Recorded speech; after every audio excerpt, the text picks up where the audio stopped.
اعوذ باللہ من الشیطان الرجیم بسم اللہ الرحمن الرحیم۔ بھائیوں اور بہنوں، جو نماز مغرب کے بعد قرآن پاک کی یہ 4 سورتیں پڑھتا ہے، اللہ اس کی ہر حاجت کو پورا کر دیتا ہے۔ اللہ تعالیٰ کے نزدیک سب سے محبوب چیز وقت کے اندر نماز پڑھنا ہے، جو کہ کسی حال میں معاف نہیں، اور جو جان بوجھ کر نماز چھوڑے گا اس کا نام جہنم کے دروازے پر لکھ دیا جاتا ہے۔ ناظرین، نماز دین کے قوانین میں سے ایک اہم ترین قانون ہے اور پروردگار کی رضا اور خوشنودی نماز میں ہے۔ نماز انبیاء علیہ السلام کا راستہ ہے اور نماز محبوب ملائکہ ہے۔ نماز ہدایت، ایمان اور نور ہے۔ نماز روزی میں برکت، بدن کی راحت، شیطان کی ناپسندی اور کفار کے مقابلے میں اسلحہ ہے۔ نماز دعا کی اجابت اور اعمال کی قبولیت کا ذریعہ ہے۔ نماز نمازی اور ملک الموت کے درمیان شفیع ہے۔ نماز قبر میں انسان کی مونس اور اس کا بستر اور منکر نکیر کا جواب۔ نماز قیامت کے دن نمازی کے سر کا تاج، چہرے کا نور، بدن کا لباس اور آتش جہنم کے مقابلے میں سپر ہے۔ نماز پل صراط کا پروانہ، جنت کی کنجی، حوروں کا مہر اور جنت کی قیمت ہے۔ نماز کے ذریعے بندہ بلند درجہ اور اعلیٰ مقام تک پہنچتا ہے، کیونکہ نماز تسبیح اور تحلیل، تمہید اور تکبیر، تمجید اور تقدیس اور قول اور دعا ہے، اور عبادت کا ایک ستون اور پایہ ہوتا ہے جس پر پوری عمارت کا دار و مدار ہوتا ہے، اور اگر کبھی اس ستون پر کوئی آفت آ جائے تو پوری عمارت زمین بوس ہو جاتی ہے۔ اسی طرح سے نماز ایک دیندار انسان کے دین اور عقائد کے لیے ایک اہم ترین ستون کی مانند ہے۔ علی ابن ابی طالب رضی اللہ تعالیٰ عنہ تمام مسلمانوں کو وصیت کرتے ہوئے فرماتے ہیں کہ میں تم سب کو نماز کی اور اس کی پابندی کی وصیت کرتا ہوں،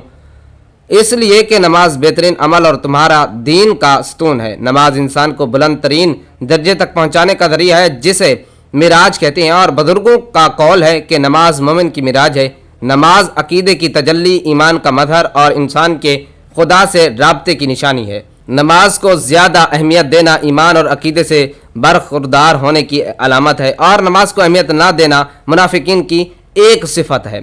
خداوند عالم نے قرآن میں اس کو منافقین کی ایک نشانی قرار دیتے ہوئے فرمایا کہ منافقین خدا کو فریب دینا چاہتے ہیں، جبکہ خدا خود ان کے فریب کو ان کی طرف پلٹا دیتا ہے۔ اور منافقین جب نماز کے لیے کھڑے ہوتے ہیں تو سستی اور کاہلی کی حالت میں نماز کے لیے کھڑے ہوتے ہیں، اور لوگوں کو دکھاتے ہیں کہ وہ بہت کم اللہ کو یاد کرتے ہیں۔ اور رسول خدا صلی اللہ علیہ وآلہ وسلم فرماتے ہیں کہ نماز ترازو ہے۔ امام جعفر صادق رضی اللہ تعالیٰ عنہ فرماتے ہیں کہ سب سے پہلے انسان سے آخرت میں نماز کے بارے میں پوچھا جائے گا۔ اگر نماز قبول کر لی گئی تو تمام اعمال قبول کر لیے جائیں گے، اور اگر خدا نخواستہ نماز رد کر دی گئی تو دوسرے سارے اعمال بھی رد کر دیے جائیں گے۔ اور کیونکہ نماز دین کی بنیاد اور اس کا ستون ہے، اور عمل کی منزل میں بھی ایسا ہی ہے کہ جو شخص نماز کو اہمیت دیتا ہے اور وہ دوسرے اسلامی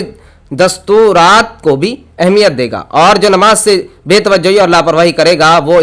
دوسرے اسلامی قوانین سے بھی لاپرواہی برتے گا۔ گویا نماز اور اسلام کے دوسرے احکامات کے درمیان لازماً اور ایک طرف کا رابطہ پایا جاتا ہے، اور اسی لیے حضرت علی رضی اللہ تعالیٰ عنہ نے محمد بن ابی بکر کو خطاب کرتے ہوئے فرمایا کہ اے محمد بن ابی بکر، جان لو کہ ہر عمل تمہاری نماز کا تابع اور پیرو ہے، اور جان لو کہ جس نے نماز کو ضائع کیا اور اس سے لاپرواہی برتی وہ دوسرے اعمال کو زیادہ ضائع کرنے والا اور اس سے لاپرواہی برتنے والا ہوگا۔ قیامت اصول دین میں سے ایک ہے، اور وہ دن ہے کہ جب تمام انسانوں کو حساب و کتاب کے لیے میدان حشر میں حاضر کیا جائے گا۔ روایات کی روشنی میں اس دن سب سے پہلا عمل جس کے بارے میں انسان سے سوال ہوگا وہ نماز ہی ہے، اور رسول اللہ صلی اللہ علیہ وآلہ وسلم فرماتے ہیں کہ روز قیامت بندے کے اعمال میں سب سے پہلے جس چیز کو دکھایا جائے گا وہ نماز ہی ہے۔ حضرت علی رضی اللہ تعالیٰ عنہ فرماتے ہیں کہ جب انسان حالت نماز میں ہوتا ہے تو اس کا جسم، اس کے لیے اس کے کپڑے اور اس کے ارد گرد موجود ساری اشیاء خدا کی تسبیح و تحلیل کرتی ہے۔ ناظرین، نماز کے بہت ہی زیادہ فائدے اور فضیلت و برکات ہیں جو نماز کی دنیاوی اور اخروی زندگی بھی نمایاں ہوتی ہے۔ ان میں سے بعض کی طرف اشارہ کیا جا رہا ہے کہ انسان ہمیشہ ایک ایسی قوی اور طاقتور چیز کی تلاش میں رہتا ہے جو اس کو کبھی اور برے کاموں سے روک سکے، تاکہ ایسی زندگی وہ گزار سکیں جو گناہوں کی زنجیر سے آزاد ہو، اور قرآن کی نگاہ میں وہ قوی اور طاقتور چیز نماز ہے۔ ارشاد بانی ہے، ان الصلاۃ تنہی عن الفحشاء والمنکر، یعنی بے شک نماز گناہوں اور برائیوں سے روکتی ہے، اور اس آیت کی روشنی میں نماز وہ طاقتور اور قوی شے ہے جو انسان کے توازن کو حفاظت کرتی ہے اور اس کی برائیوں اور گناہوں سے روکتی ہے، کیونکہ انسان جائز الخطا ہے اور کبھی کبھی چاہتے ہوئے یا نہ چاہتے ہوئے گناہ کا مرتکب بھی ہو جاتا ہے، اور اگر ہر گناہ انسان کے دل پر ایک تاریک اثر چھوڑ جاتا ہے جو نیک کام کے لیے انجام دینے کی رغبت اور اس کے شوق کو کم اور گناہ کی طرف رغبت اور میلان کو زیادہ کر دیتا ہے۔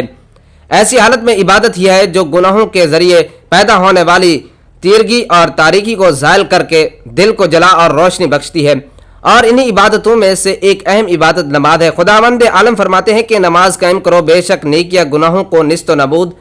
کر دیتی ہیں۔ بے شک نماز گزشتہ گناہوں سے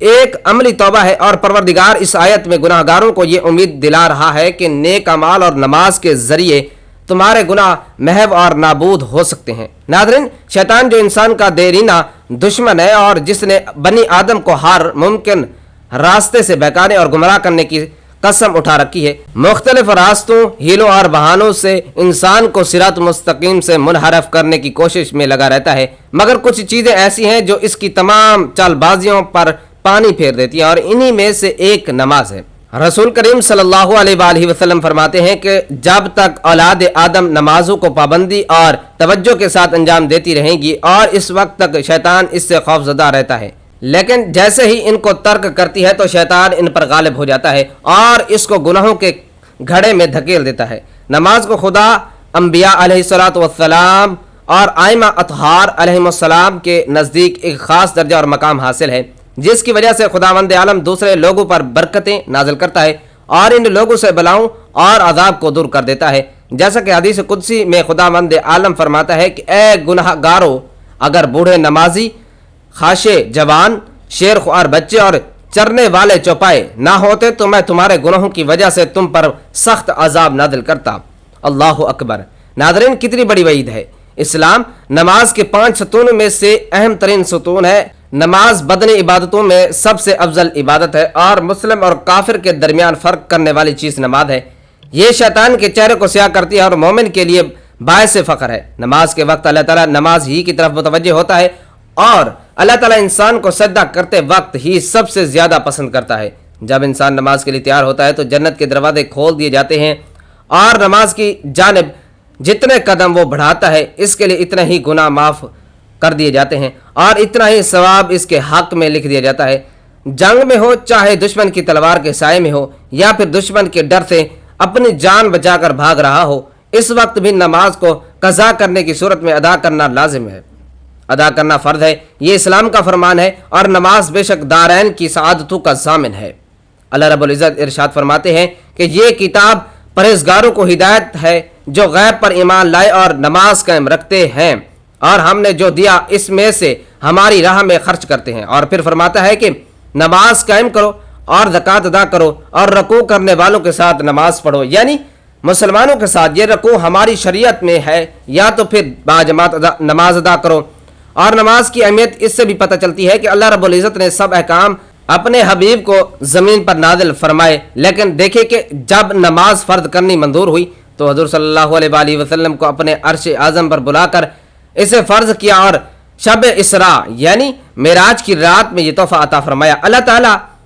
نے پورے قرآن میں مختلف مقامات پر مختلف طریقوں سے 186 مرتبہ اپنے بندوں کو نماز قائم کرنے کا حکم دیا ہے، کیونکہ نماز تمام برائیوں سے روکتی ہے، جیسا کہ قرآن مقدس میں ذکر ہے کہ بے شک نماز تمام برائیوں اور برے کاموں سے روکتی ہے۔ ناظرین، اللہ تعالیٰ اپنے بندوں کو نماز پر پابندی کرنے کی تلقین اس لیے کر رہا ہے تاکہ اس کے بندے ضلالت اور گمراہی کے دلدل میں نہ پھنسیں اور حق کی راہ پر گامزن رہیں، تمام تر اختلافات اور مصیبتوں سے بچے رہیں۔ اگر آپ قرآن مقدس کی تلاوت کریں گے تو بے شمار آیات آپ کو ایسی ملیں گی جو نماز کی فرضیت پر دلالت کرتی ہیں، اور آپ جان لیں گے کہ بے شک نماز ہر حال میں فرض ہے اور اس سے بچنے کا کوئی چارہ کار نہیں ہے۔ یقیناً نماز ہر حال میں فرض ہے، کیونکہ نماز ہی ایک ایسی عبادت ہے جو دنیا میں تو ساتھ دیتی ہے،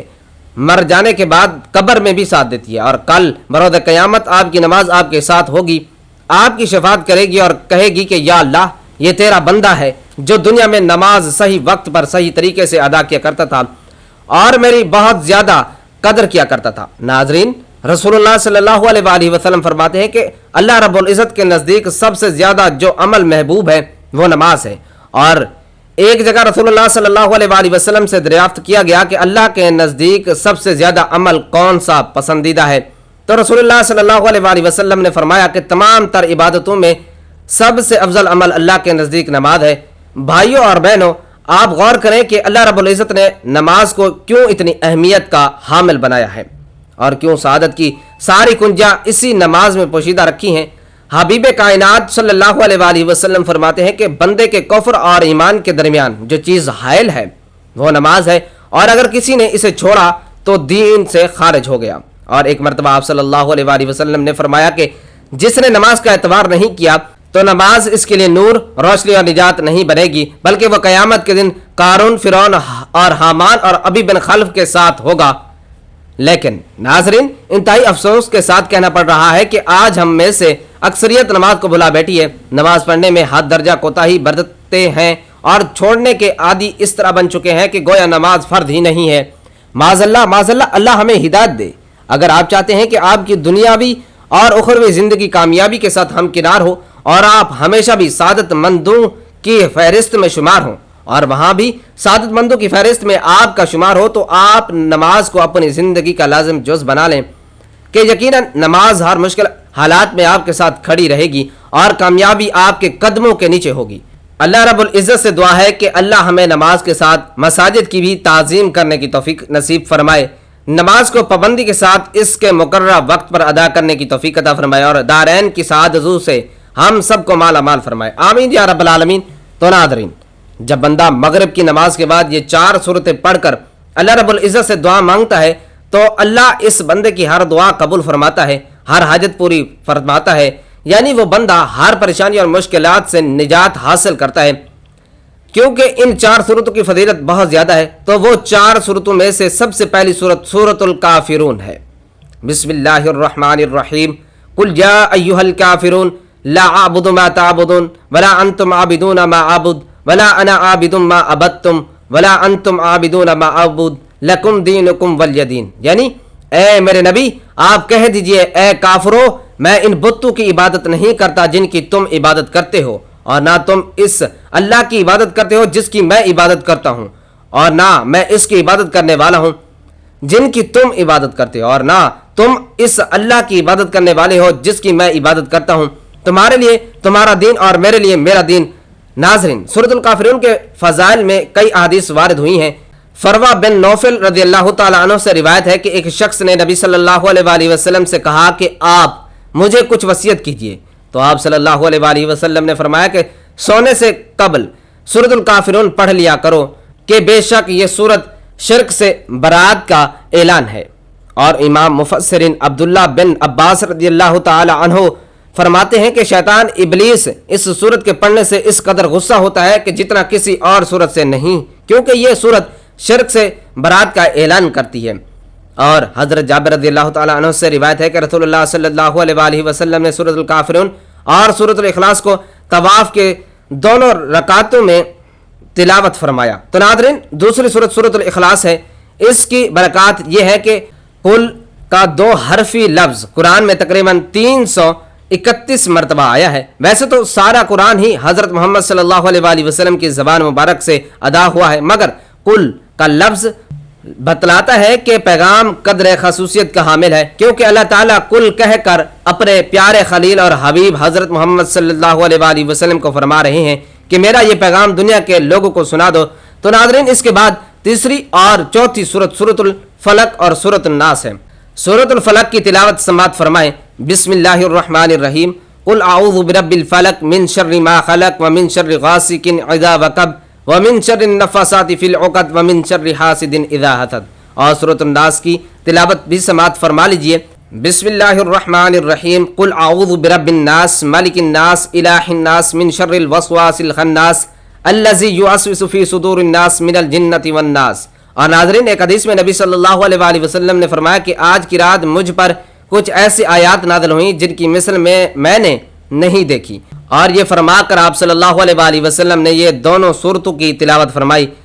ابو حابس رضی اللہ تعالی عنہ سے آپ صلی اللہ علیہ وآلہ وسلم نے فرمایا کہ اے ابو حابس، کیا میں تمہیں سب سے بہترین تعویذ نہ بتاؤں؟ ناظرین، توجہ سے سماعت فرمائیے گا کہ اللہ کے رسول صلی اللہ علیہ وآلہ وسلم فرما رہے ہیں کہ میں تمہیں سب سے بہترین تعویذ نہ بتاؤں کہ جس کے ذریعے سے پناہ طلب کرنے والا پناہ مانگتا ہے؟ انہوں نے عرض کیا کہ یا رسول اللہ صلی اللہ علیہ وآلہ وسلم ضرور بتلائیں۔ تو آپ صلی اللہ علیہ وآلہ وسلم نے ان دونوں صورتوں کا ذکر کر کے فرمایا کہ یہ دونوں معوذتین ہیں۔ نبی صلی اللہ علیہ وآلہ وسلم انسانوں اور جنوں کی نظروں سے پناہ مانگا کرتے تھے۔ جب یہ دونوں صورتیں نازل ہوئیں تو آپ صلی اللہ علیہ وآلہ وسلم نے ان کے پڑھنے کو معمول بنا لیا اور باقی دوسری چیزیں چھوڑ دیں۔ اور حضرت عائشہ رضی اللہ تعالی عنہ فرماتی ہیں کہ جب آپ صلی اللہ علیہ وآلہ وسلم کو کوئی تکلیف ہوتی تو معوذتین پڑھ کر اپنے جسم پر پھونک مار لیتے۔ جب آپ صلی اللہ علیہ وآلہ وسلم کی تکلیف زیادہ ہو گئی تو میں یہ صورتیں پڑھ کر آپ صلی اللہ علیہ وآلہ وسلم کے ہاتھوں کو برکت کی امید سے آپ صلی اللہ علیہ وآلہ وسلم کے جسم پر پھیرتی۔ اور جب نبی صلی اللہ علیہ وآلہ وسلم پر جادو کیا گیا تو جبرائیل امین علیہ السلام یہی دو صورتیں لے کر حاضر ہوئے اور فرمایا کہ ایک یہودی نے آپ صلی اللہ علیہ وآلہ وسلم پر جادو کر دیا ہے اور یہ جادو فلاں کنویں میں ہے۔ آپ صلی اللہ علیہ وآلہ وسلم نے حضرت علی رضی اللہ تعالیٰ عنہ کو بھیج کر اسے منگوایا۔ یہ کنگھی کے دندانوں اور بالوں کے ساتھ ایک تانت کے اندر 11 گرہیں پڑی ہوئی تھیں اور موم کا ایک پتلا تھا جس میں سوئیاں چبھی ہوئی تھیں۔ حضرت جبرائیل علیہ السلام کے حکم کے مطابق آپ صلی اللہ علیہ وآلہ وسلم ان دونوں صورتوں میں سے ایک ایک آیت پڑھتے جاتے اور گرہ کھلتی جاتی اور سوئیاں نکلتی جاتی۔ خاتمہ تک پہنچتے پہنچتے ساری گرہیں بھی کھل گئیں اور سوئیاں بھی نکل گئیں اور آپ صلی اللہ علیہ وآلہ وسلم الحمدللہ اس طرح صحیح ہو گئے جیسے کوئی شخص جکڑ بندی سے آزاد ہو جائے۔ آپ صلی اللہ علیہ وآلہ وسلم کا یہ معمول بھی تھا کہ رات کو سوتے وقت سورۃ الاخلاص اور معوذتین پڑھ کر اپنے ہتھیلیوں اور پر پھونک مارتے اور پھر انہیں پورے جسم پر ملتے، پہلے سر، چہرہ اور جسم کے اگلے حصے پر پھیرتے اور اس کے بعد جہاں تک آپ صلی اللہ علیہ وآلہ وسلم کے ہاتھ پہنچتے 3 مرتبہ آپ صلی اللہ علیہ وآلہ وسلم ایسے ہی کرتے۔ امام مسلم نے اپنے صحیح میں سیدنا عقبہ بن عامر رضی اللہ تعالی عنہ سے روایت کی ہے کہ نبی صلی اللہ علیہ وآلہ وسلم فرماتے ہیں کہ کیا تم کو وہ آیتیں معلوم نہیں جو آج کی رات نازل ہوئیں اور جن کی مثال اس سے پہلے نہیں دیکھی گئی؟ اور پھر آپ صلی اللہ علیہ وآلہ وسلم نے قل اعوذ برب الفلق اور قل اعوذ برب الناس تلاوت کی، جبکہ دوسری حدیث کے الفاظ یہ ہیں کہ نبی صلی اللہ علیہ وآلہ وسلم نے عقبہ رضی اللہ تعالی عنہ سے مخاطب ہو کر فرمایا کیا تمہیں وہ کلمات بتاؤں جو ان تمام کلمات سے بہتر ہیں جن کے ذریعے سے کبھی کسی پناہ مانگنے والے نے پناہ مانگی ہے؟ عقبہ رضی اللہ تعالی عنہ نے عرض کی یا رسول اللہ صلی اللہ علیہ وآلہ وسلم ضرور بتلائیں۔ تو آپ صلی اللہ علیہ وآلہ وسلم نے فرمایا کہ ترمذی رحمۃ اللہ علیہ نے سیدنا عقبہ بن عامر رضی اللہ تعالیٰ عنہ سے ایک روایت درج کی ہے، نبی صلی اللہ علیہ وآلہ وسلم نے ان کو ہر ایک نماز کے بعد معوذتین یعنی سورۃ الفلق اور سورۃ الناس پڑھنے کا حکم دیا۔ عبداللہ بن حبیب رضی اللہ تعالیٰ عنہ سے روایت ہے کہ ایک اندھیری رات میں جب کہ بارش ہو رہی تھی اس لیے اپنے گھروں سے نکلے کہ نبی صلی اللہ علیہ وآلہ وسلم کے پیچھے نماز ادا کریں۔ ہم آپ صلی اللہ علیہ وآلہ وسلم کے حضور پہنچے تو ارشاد ہوا کہو کیا کام ہے؟ میں چپ رہا تو آپ صلی اللہ علیہ وآلہ وسلم نے فرمایا کہو کیا کام ہے؟ میں پھر بھی چپ رہا تو آپ صلی اللہ علیہ وآلہ وسلم نے یوں ارشاد فرمایا صبح اور شام قل هو اللہ احد اور معوذتین پڑھا کرو، تم ہر ایک قسم کے شر سے محفوظ رہو گے۔ تو محترم ناظرین، آپ نے نماز مغرب ادا کرنے کے بعد جائے نماز پر بیٹھے بیٹھے یہ وظیفہ پڑھنا ہے۔ اگر جائے نماز پر نہیں بیٹھے تو چلتے پھرتے بھی آپ یہ وظیفہ پڑھ سکتے ہیں۔ آپ نے سب سے پہلے حضور اکرم صلی اللہ علیہ وآلہ وسلم کی ذات اقدس پر درود پاک کا نذرانہ پیش کرنا ہے۔ اللہم صلی علی محمد وعلی آل محمد کما صلیت علی ابراہیم وعلی آل ابراہیم انکا حمید مجید، اللہم بارک علی محمد وعلی آل محمد کما بارکت علی ابراہیم وعلی آل ابراہیم انکا حمید مجید۔ اور درود پاک پڑھنے کے بعد آپ نے 11 مرتبہ 4 کل شریف پڑھنے ہیں، یعنی سورۃ الکافرون، سورۃ الاخلاص، سورۃ الفلق اور سورۃ الناس 11 مرتبہ پڑھ کر آخر میں درود ابراہیمی پڑھنا ہے۔ اور ناظرین، آپ سب بھی ان 4 سورتوں یعنی 4 کل شریف پڑھنے کا معمول بنا لیجئے۔ یقین جانیے کہ آپ پر آنے والی ہر پریشانی اور مصیبت خود بخود ختم ہو جائے گی اور آپ ہمیشہ ہمیشہ اللہ کی پناہ میں رہیں گے۔ 4 سورتوں کو مغرب کی نماز کے بعد ضرور پڑھا کریں۔ اللہ تعالیٰ آپ کو ہر مشکل اور مصیبت سے اپنے پناہ میں رکھے گا اور آپ کا ہر مقصد اور حاجت پوری ہوگی اور آپ کی زندگی اور آخرت انشاءاللہ دونوں سنور جائیں گی۔ اللہ رب العزت سے دعا ہے کہ اے میرے پروردگار، ہم سب گناہ گاروں کو اپنے حفظ و امان میں رکھ کر بہترین عمل کرنے کی توفیق عطا فرما، آمین یا رب العالمین۔ بھائیوں اور بہنوں، آخر میں آپ سے گزارش ہے کہ ویڈیو پسند آئی ہو تو ویڈیو کو کمنٹ باکس میں جزاک اللہ ضرور لکھ دیجئے گا۔ اللہ تعالیٰ آپ سب کا حامی و ناصر ہو، آمین یا رب العالمین۔